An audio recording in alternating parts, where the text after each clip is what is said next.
시작하겠습니다.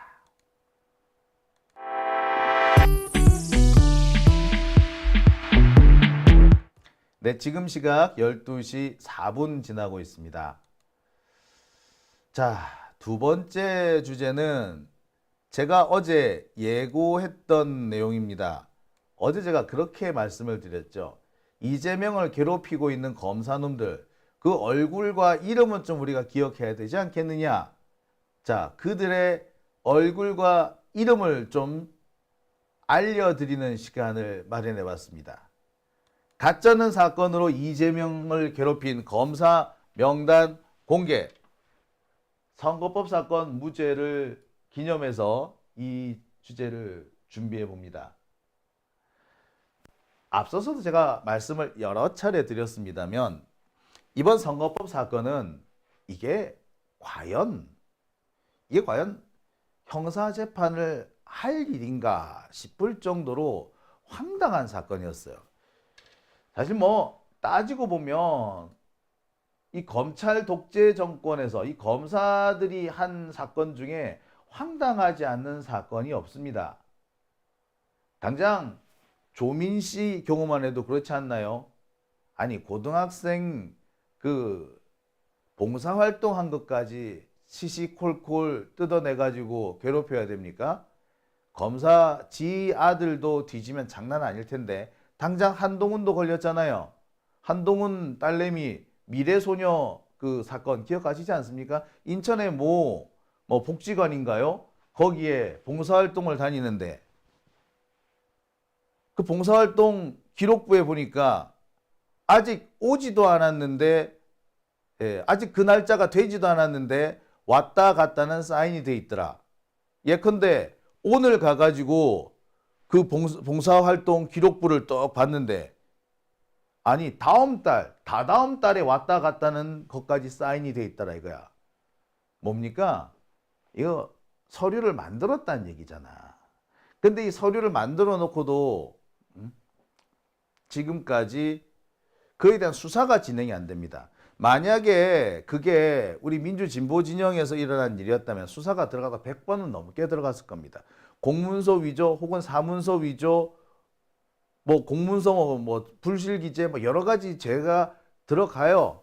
또는 뭐 공무집행 방해도 들어갈 수 있고요.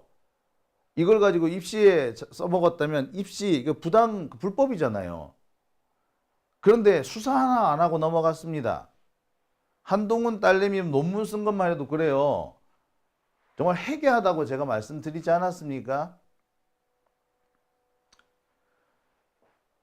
자, 이처럼 지들은 다 빠져나가고 이재명만 혹은 조국만 괴롭혀왔던 것이 검사입니다. 검사들이 그렇게 할 수 있었던 것은 그들의 얼굴과 이름이 그닥 널리 알려지지 않았기 때문입니다. 조국 대표 사건의 경우에 그 해당되는 검사들 저희가 계속해서 취재를 해와서 이름을 널리 알렸죠. 시민들 중에서 기억하시는 분들 많을 거예요. 근데 그들 윤석열 밑에서 다 출세했지 않습니까? 심지어 송경호 같은 사람은 원래 부장검사였는데 조국을 때려잡은 그 공로로 걔 고검장까지 했어요. 심지어 검찰총장 후보에까지 오릅니다. 참, 아우 진짜. 지들은 그래 놓고서 이재명은 정말 그 사건도 아닌 걸 사건이라고 우겨가면서 재판하지 않았습니까? 지금 이재명 대표가 이 사건으로 재판받은 게 벌써 3년이 다 돼가요. 이거 하나만 가지고도 그렇습니다. 그 밖에 다른 사건들을 하면은 뭐 끝이 없죠. 검찰이 이재명을 죽이기 위해서 그 난리를 쳤던 겁니다. 검사들은요, 이재명 같은 사람이 싫어. 무서워. 다른 사람들, 뭐 지금까지 우리나라에서 뭐 민주진보 진영의 다른 사람들은 꼬시면 꼬셔질 것 같기도 하고 속이면 또 속일 수도 있을 것 같았어. 시간을 끌면 끌 수도 있었을 것 같아. 그런데 뭐 이재명은 안 될 것 같거든. 검찰에서 수사권과 기소권을 분리한다든지 공수처를 따로 내가지고 고위공직자에 대해서는 수사를 따로 한다든지 요거는 정말 오래전부터 심지어 노무현 대통령 때부터 있었던 얘기입니다. 근데 이게 지금까지도 제대로 시행이 안 되는 거잖아요. 그게 다 매번 검찰 개혁을 하려고 할 때마다 검찰이 대대적으로 반발했기 때문입니다. 그런데 이런 반발이 더 이상 이재명한테는 통하지 않는 거야. 지들도 그걸 알아. 따라서 이재명이 대통령이 되면 검찰이 죽는다는 것도 아는 거지. 그러니까 어떻게 해? 이재명이 대통령이 못되게 막겠다는 겁니다. 못되게 막을 수 있는 가장 좋은 방법은 뭐? 감옥에 쳐넣는 거라고 지들은 본 거야. 그러니까 이재명을 죽이기 위해서 이들은 이렇게 이재명 대표 사건과 관련해 가지고 미국의 한 로스쿨 교수가 이런 말을 합니다. 이런 걸로 재판한다고? 미국 로스쿨에서 비교 형사법을 강의하는 교수라고 합니다. 한국의 사례들을 수집하다가 우연히 이재명 대표 건에 대해 관심을 가지게 됐대요. 그런데 이해할 수 없다. 어떻게 이런 사안이 기소될 수 있다는 말이냐라고 말했다고 합니다. 이 교수는요, 아니 이런 것들을 다 기소하면은 도대체 누가 자유롭게 말할 수 있겠나? 누가 자신의 생각을 자유롭게 표현할 수 있겠냐? 의견 혹은 감정, 생각의 표출, 이게 어떻게 허위 사실 공표가 되느냐? 이거 미국의 로스쿨 교수가 한국 사례를 보면서 혀를 내두르면서 한 얘기였습니다. 말도 안 되는 짓을 벌이고 있다. 이런 일이 실제로 벌어진단 말이냐? 그러면서 나오는 게 이게 정치적인 기소다. 재밌는 거는요, 이 로스쿨 교수, 미국 로스쿨 교수가 쓴 논문이 있었던 모양입니다. 이 논문이 바이든한테 전달이 됐나 봐요. 그 바이든이 이거를 트럼프한테 써먹으려고 했다가 뭐 여의치 않았다는 그런 얘기까지 나올 정도입니다. 그러니까 정적을 죽이기 위해서 검찰권이 악용되는 그런 대표적인 사례로 알만한 사람들은 다 알고 있다는 거죠. 도대체 어쩌다가 이런 일이 생겼을까요? 솔직히 말하자면 이 사건의 시작은 이낙연이에요. 이낙연 지지자들, 낙지파들입니다. 이 전까지는요, 그 누구도 이재명 대표의 발언이 선거법 위반이라고 생각한 사람이 없었습니다. 심지어 검찰마저도. 그런데 이낙연 쪽 애들이 야, 이재명 오늘 한 얘기 다 이거 허위사실 유포다, 선거법 위반이다 라고 떠들어요. 그러다가 시작된 것이 검찰 수사였습니다. 김문기 사진이라든지 이것도 국힘당 측에서 이기인 의원 이런 사람이 공개한 것처럼 돼 있지만 실은 그 이전을 들어가 보면은 이 낙지 쪽 애들이 이런 사진들 갖고 와가지고 막 동네방네 퍼뜨렸어요. 그 여파가 이렇게 생긴 겁니다. 결국 이번 사건의 시작은 이낙연이었던 거예요. 그리고 대선 직후에 성남지청에 이 고발장을 낸 것도 낙지 쪽 애들입니다. 물론 여러 명이 냈지만 바로 이게 발단이 된 거예요.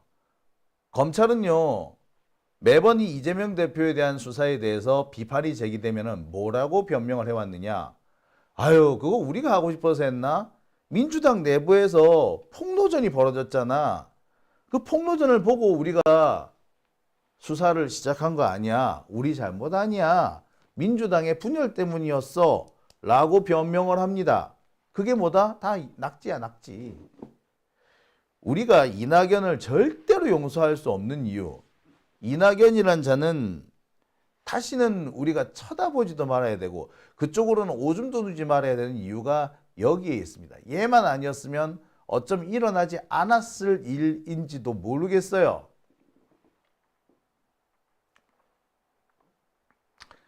자, 아무튼 성남지청에 들어간 이 고발장은 경기남부경찰청으로 넘어갑니다. 그리고 경기남부경찰청에서 수사를 마친 다음에 성남지청으로 보내죠. 원래는 무혐의였어요. 근데 검찰이 한번 반려를 시켜버립니다. 재조사 끝에 송치, 기소 의견이 나와요. 자, 그러자 성남지청은 이 사건을 서울중앙지검으로 넘깁니다. 야, 그러니까 여기서 짚고 넘어가야 되는 사람은 당시 성남지청장이 누구였는지, 당시 서울중앙지검장은 누구였는지겠죠. 자, 낯익은 사람들이 등장하네요. 이 사람은 당시 성남지청장인 이창수 검사고요. 이 사람은 당시 서울중앙지검장이었던 송경호 검사입니다. 이창수? 지금 서울중앙지검장 아니야? 예, 그렇습니다. 지금 서울중앙지검장입니다. 이창수. 그러니까 사건을 지가 성남지청장으로 있을 때 중앙지검에 넘기고 중앙지검으로 사건이 넘어오니까 지가 다시 중앙지검장이 된 거야. 한마디로 이재명 죽이기에 특화된 그걸로 출세한 놈인 거죠. 뭐 성남지청에서 한 것 중에는 성남FC 사건도 있죠. 뭐 그 외에 위증교사 사건도 있습니다. 수원지법에서 진행된 재판은 다 성남지청에서 시작했다고 봐도 과언 아닙니다. 아무튼 그때 그걸 누가 했다? 이창수가 했다. 이재명 대표를 성남지청으로 소환해가지고 백현동 사건이나 또는 대장동 사건을 수사할 때 그때 성남지청장도 이창수였습니다. 이창수에는 그걸로 떴어. 그걸로 이 자리까지 올라간 겁니다. 참, 와, 정말, 와, 라는 말밖에 안 나옵니다. 참. 그러니까 이재명 대표를 가장 진하게 괴롭힌 사람은 바로 이창수고 그 다음이 송경호였던 거죠. 이들 둘뿐인가요? 아니요. 엄청 많습니다. 검사장이 직접 뭐 수사를 하는 건 아닐 거 아니에요. 당시 서울중앙지검의 조직도를 한번 보시겠습니다. 검사장이 있고요. 그 밑에 공보관이 있습니다. 공보관 밑에 1차장, 2차장, 3차장, 4차장이 있습니다. 4명의 차장이 있는 거죠. 이 중에서 이재명 대표 사건, 특히 이 선거법 사건을 담당한 것은 3차장입니다. 3차장 밑에는 001부, 002부, 003부, 국제범죄부, 정보기술수사부, 중요범죄수사부, 공판부 이렇게 있습니다. 이 중에서 이재명 대표 사건을 담당한 곳은 002부와 003부, 공판4부입니다. 와, 진짜, 와. 그러면 이거 적어도 부장검사가 3명 정도는 걸려 있다라고 봐야겠죠. 부장검사는 어떤 놈들이 있어? 어떤 놈이 그 짓을 했어?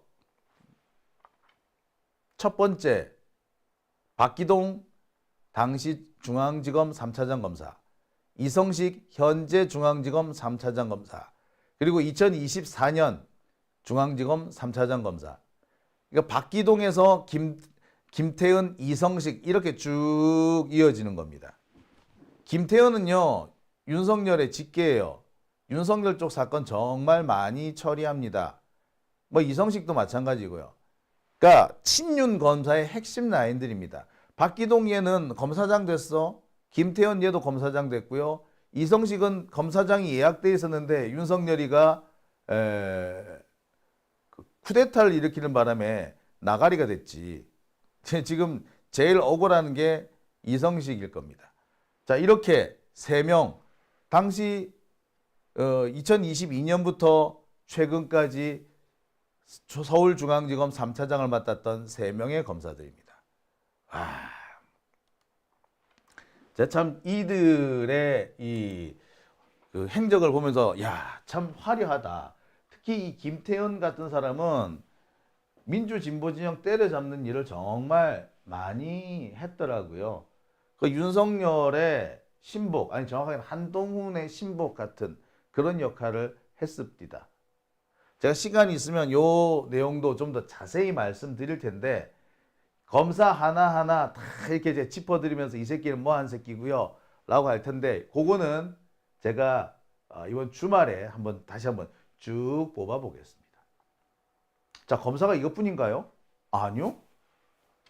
검찰이요, 이재명 대표 사건에 정말 많은 검사들을 떨어 부었습니다. 제가 지금까지 확인한 검사들만 해도 숫자가 어마어마합니다. 자, 하나 볼게요. 자, 차장 검사가 있으면 그 밑에 부장 검사가 있겠죠. 당시 서울중앙지검, 그러니까 2002년에 서울중앙지검 공공수사 2부장입니다. 이 사람은요, 현재 검사직을 그만두고 법무법인 광장의 변호사로 들어갔습니다. 돈벌이 하고 있는 거지. 나머지는 다 지금 검찰에 남아있는데 얘만 지금 검찰을 떠났더라고요. 자, 그 외에도 김태훈, 송준구, 유민종, 임아랑, 서성광, 신기창, 박종현, 김지혜, 장재정, 류재현. 몇 명이야 얘들? 하나, 둘, 셋, 넷, 다섯, 여섯, 일곱, 여덟, 아홉, 열. 와! 지금까지 앞에서 제가 소개해드린 검사가 총 몇 명? 예, 앞에 이미 6명이 있는데 그 뒤에 10명이 또 있네? 우와, 얘들은 뭐 하는 애예요? 놀라지 마십시오. 여기서 김태훈 검사는요, 지금 현재 부장검사예요. 공공수사 3부장이에요. 그러니까 공공수사 2부장이 퇴직을 하니까 공공수사 3부장이 이것을 토스 받은 것 같습니다. 그 다음에 송준구 검사, 유민종 검사. 유민종 검사는 범죄수익 환수부장입니다. 이마랑, 서성광, 신기창, 박종현, 김지혜, 장재정 이런 사람들은 공판부더라고요. 와, 검사들 때려 부었던 거지. 털털털털털털. 자, 여기는요, 일단 인사 이동으로 옮겨간 그 검사들은 조금 제외되어 있습니다. 몇 명 더 있을 거예요. 자, 이들도요, 제가 조만간 얼굴 다 공개하겠습니다. 쫙 깎게요. 얼굴까지 까고 이 사람 지금 현재 어디에 있다까지 말씀드리겠습니다. 여러분, 우리 기억해 두십시오. 반드시 이들에 대해서 우리가 응징을 해야 합니다. 응징 보복을 해야 됩니다. 자, 복수는 천만배의 피해 복수를 해야 되죠. 적들의 심장에는 피해 불벼락을 내려야 됩니다. 이들이 다시는 이런 짓을 할 수 없도록 자신이 한 짓에 대한 대가를 치르게 해야 되는 거 아닙니까? 검사들도 잘못하면 국민의 심판을 받아야 되지 않겠습니까?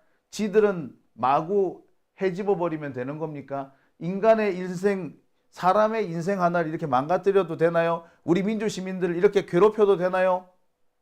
와, 이재명 하나 죽이려고 동원된 검사 수가 지금 연인원으로 지금 건 20명 가까이 되고 있네요. 여기서 많이 뺐어요.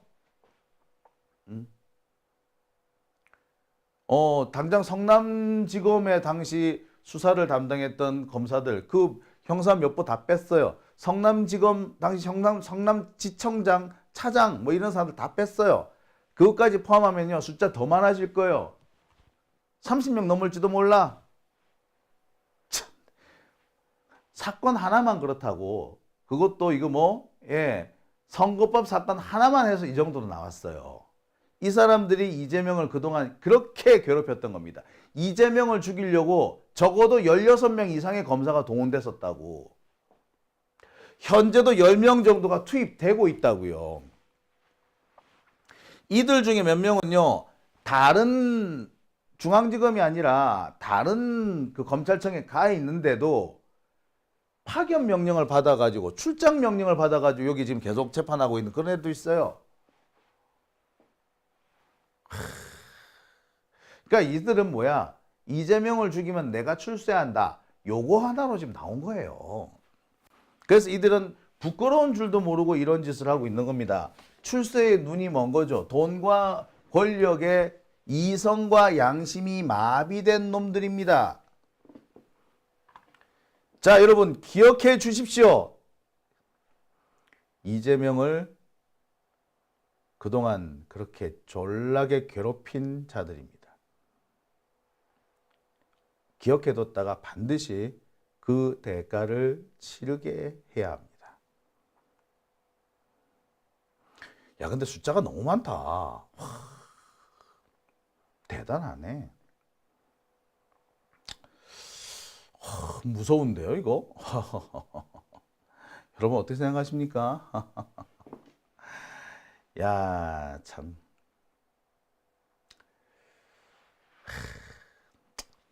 참, 제가 오늘 여러분들한테 한 가지 좋은 소식을 하나 전해드릴까 합니다. 오늘 이재명 대표 무죄 선고 받았잖아요. 저도 3년 동안 저를 괴롭히던 사건 하나가 오늘 해결이 됐습니다. 제가 몇 번 여러분들한테 말씀드렸던 게 있습니다. 한동훈이가 저 아동학대로 고소 고발한 거 있다고. 지 딸내미 그 입시 비리와 관련해 가지고 제가 의혹을 제기했더니 그거를 꼭 집어 가지고 아동학대라고 했다. 참. 그래서 고소를 했어요. 그 사건 경찰 갔다가 이 경기 북부 경찰청 의정부에 있잖아요. 거기서 갔다가 거기서 제가 소환 조사까지 다 받고 그리고 지금까지 이어왔습니다. 아니, 내가 직접 대면한 것도 아니고 그냥 SNS에 글 하나 딱 올렸을 뿐이고 그것도 딴 것도 아니야. 내가 하겠다. 한동훈 딸 그 논문 내가 다 입수했는데 취재 철저하게 하겠다. 요 취지로 글 하나 올렸을 뿐인데 그거 가지고 아동학대라는 게 말이 되겠어요? 예. 그 사건이 결국 오늘 마무리가 됐습니다. 예, 당연하죠. 무혐의죠. 거의 3년 만입니다. 한동훈이 법무부 장관 인사청문회 할 그 무렵이었으니까 건 3년 만이네요. 야, 참. 검사들도 그렇죠. 이게 애진혁이 끝났어야 할 사건을 지금까지 끌고 왔던 거 아닙니까? 참 할 일도 없어요. 그죠? 아유. 자, 이로써 저는 한동훈과의 송사에서 3전 전승 기록했습니다. 이거 말고도 형사 고발된 게 고소된 게 하나 있었어요. 그거는 일찌감치 제가 이기는 걸로 마무리가 됐고요. 그리고 민사소송은 작년 이맘때 제가 이겼죠. 그리고 오늘 한동훈 딸과 관련된 소송도 오늘 마무리가 됐습니다. 3대 0입니다. 3대 빵! 여러분 널리 알려주세요. 자, 오밤중의 뉴스 함께하고 계신 지금 시각 12시 28분 지나고 있습니다.